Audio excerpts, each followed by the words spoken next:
votre serviteur, le pasteur Laoum Kayamba. Je suis aux États-Unis, plus précisément dans la ville de Portland, État de Maine.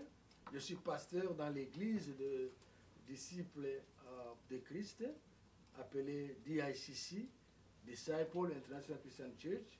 L'église était implantée depuis 2010. Je suis vraiment content de vous parler pour ceux qui vont me suivre au niveau de l'Internet ou par YouTube.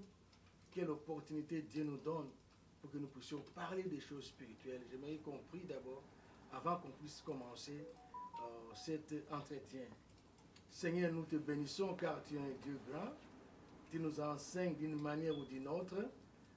Merci pour commencer à étudier et à comprendre ta parole. Je ne connais pas tout, mais Saint-Esprit, aide-moi à expliquer ce que tu me donnes pour bénir ton peuple. Au nom de Jésus. Amen.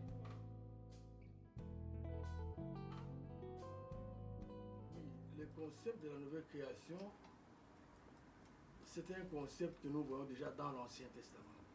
Parce que dans l'Ancien Testament, il y avait la création. C'est Dieu qui crée le monde, c'est Dieu qui crée les ciels et la terre. Mais nous voyons que la corruption arrive, l'homme pêche. Et quand l'homme pêche, Dieu, qu'est-ce qu'il fait? Il cherche toute façon pour sauver l'homme, pour amener la rédemption chez l'homme. Et nous voyons que Dieu va tuer un animal et il va prendre la peau de l'animal pour couvrir, n'est-ce pas, la nudité d'Adam et d'Ève. Et en tuant l'animal, on voit que le sang a coulé et on voit déjà une préfiguration même du sang de Christ. Donc la nouvelle création, c'est la création nouvelle en Jésus-Christ. En Jésus-Christ, nous sommes maintenant une nouvelle créature. Comme nous voyons dans 2 Corinthiens 5, 17, lorsque nous sommes en Christ, nous sommes maintenant une nouvelle créature, car les choses anciennes sont passées, tout devient nouveau. La nouvelle création vient avec Jésus-Christ, car il est écrit que la loi est venue par Moïse, mais la grâce est venue par Jésus-Christ. Donc, quand nous acceptons Jésus-Christ comme Seigneur et Sauveur, nous devenons une nouvelle création. Nous devenons une nouvelle création.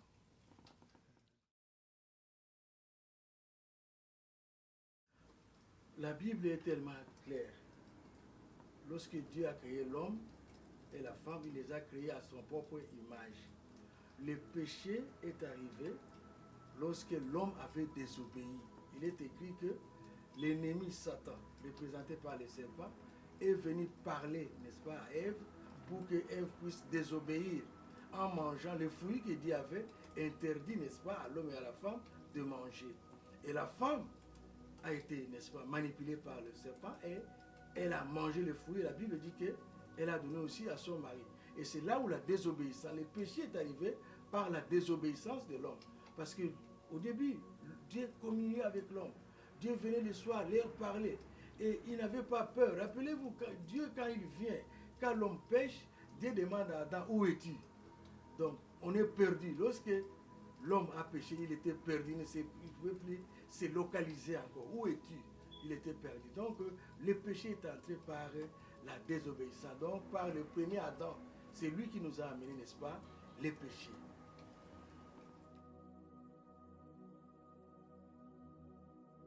Oui, avant de parler du péché dans la vie actuelle, nous voyons d'abord les péchés par rapport à nos premiers parents. La Bible dit que Dieu les a chassés du jardin d'Éden et ils se sont retrouvés nus. Au départ, ils ne savaient pas qu'ils étaient nus. Donc, Dieu les a chassés. La conséquence pour eux, c'était déjà la séparation d'avec Dieu, la séparation d'avec la gloire de Dieu. Et la Bible dit que Dieu avait placé un ange même à la porte même du jardin pour qu'il n'essaye plus de revenir.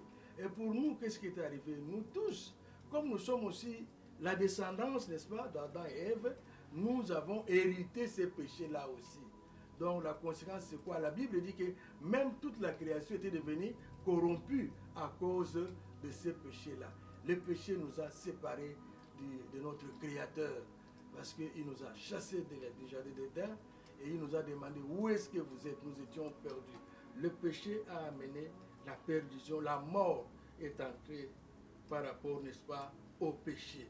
Quand nous lisons dans la Bible, il est écrit que le salaire du péché, c'est la mort.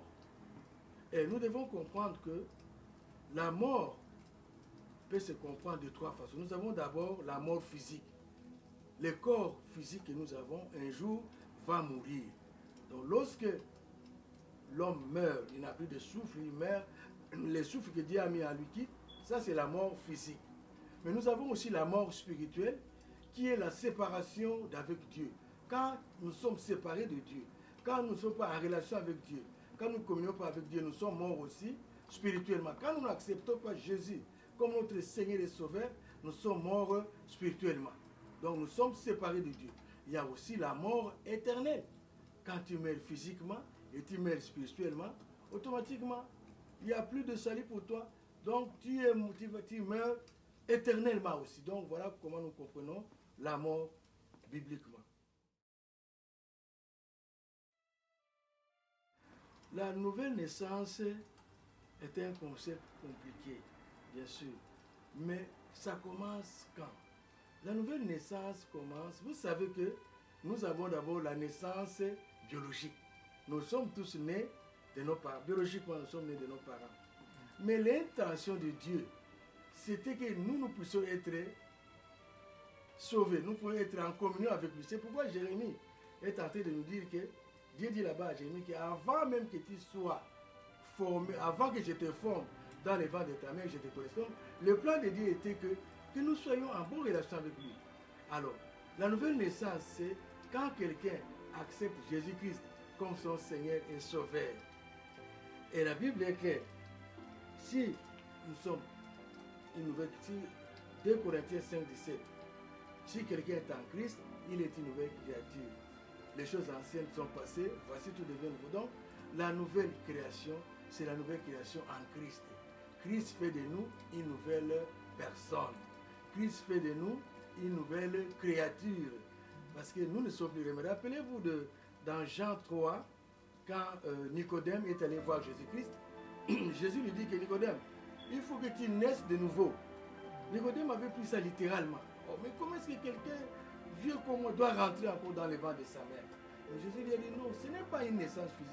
La nouvelle naissance, c'est le Saint-Esprit qui est en nous, qui nous fait naître, qui nous transforme en une nouvelle créature. Donc, la nouvelle naissance, c'est une séparation entre notre vie ancienne et la vie maintenant présente que nous vivons en Christ. C'est pourquoi quand vous lisez l'apôtre Paul, il dit ceci.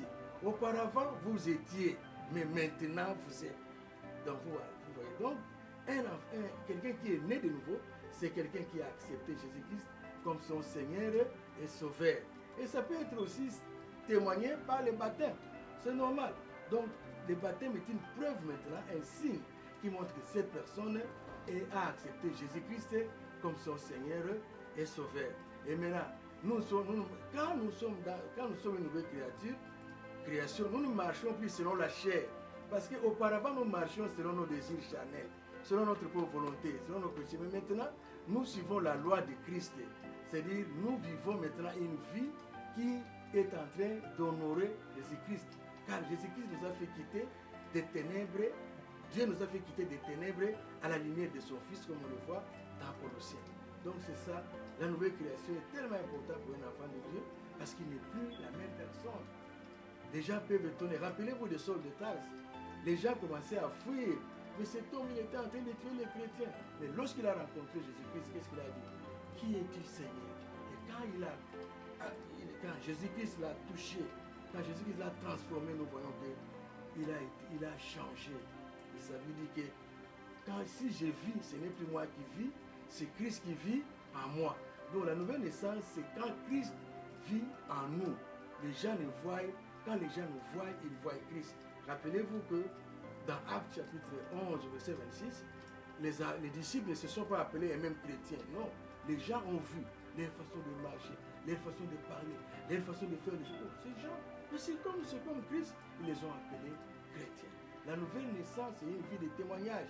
Acte 1, 8, vous recevez une puissance, le Saint-Esprit sera sur vous, et vous serez mes témoins. Donc on voit qu'on devient des témoins de Christ. On parle de Christ pour faire avancer son royaume.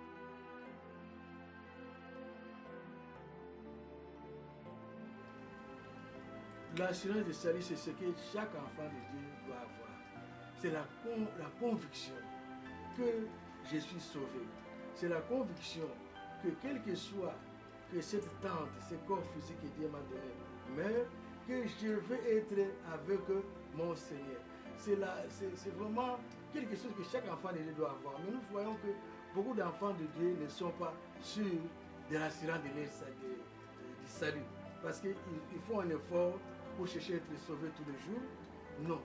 L'assurance du salut nous est convaincue par le Saint-Esprit. Parce que c'est le Saint-Esprit qui nous connecte avec le Père. Jésus a dit que je ne nous laisserai pas seuls. C'est le Saint-Esprit qui nous convainc, qui nous dit que nous sommes enfants de Dieu.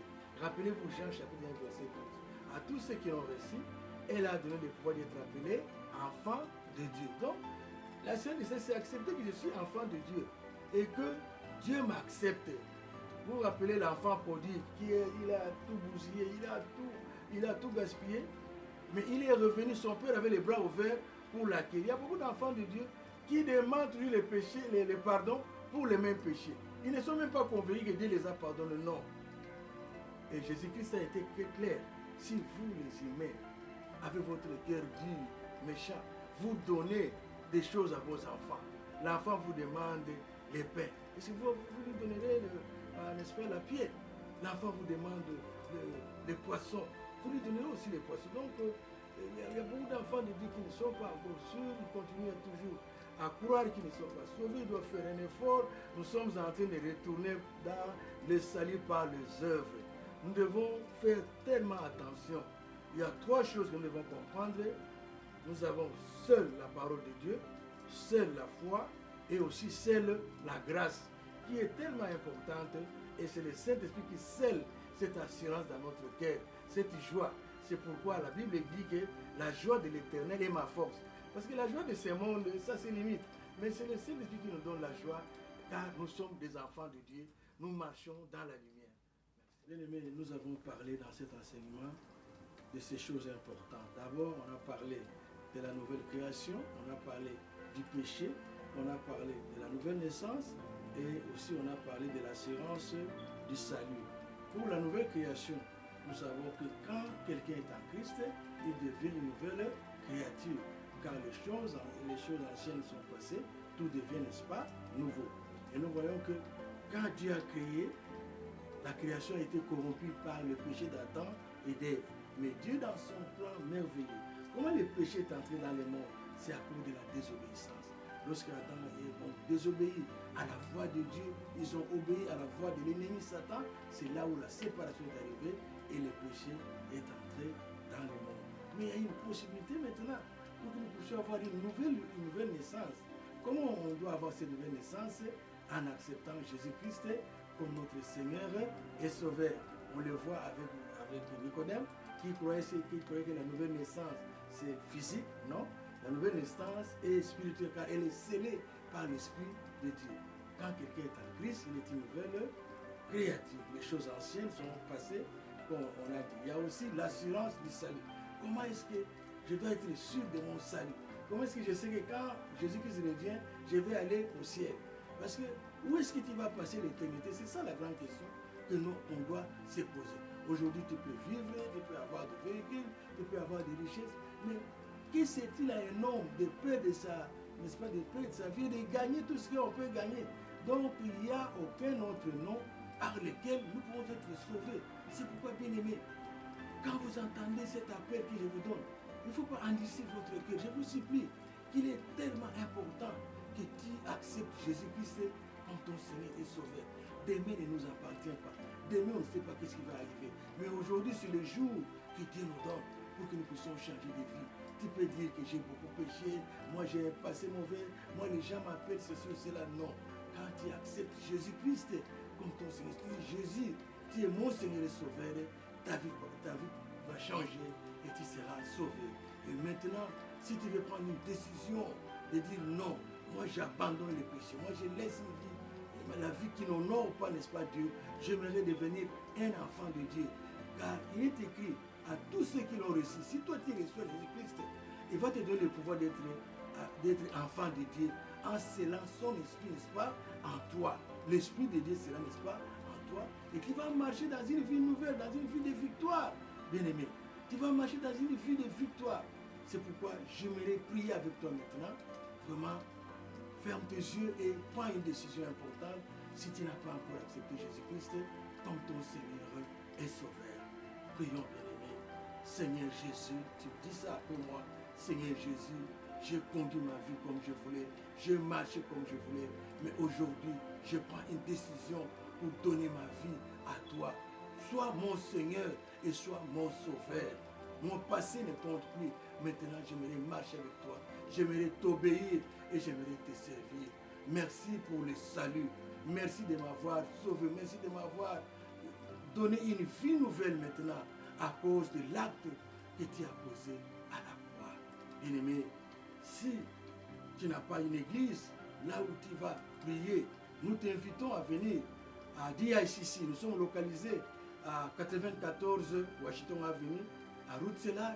Rejoins-nous là-bas et ensemble, on va continuer à t'enseigner, on va continuer à t'affermir et tu pourras être baptisé et tu vas devenir vraiment un enfant de Dieu. Tu vas marcher dans une nouvelle vie. Merci beaucoup.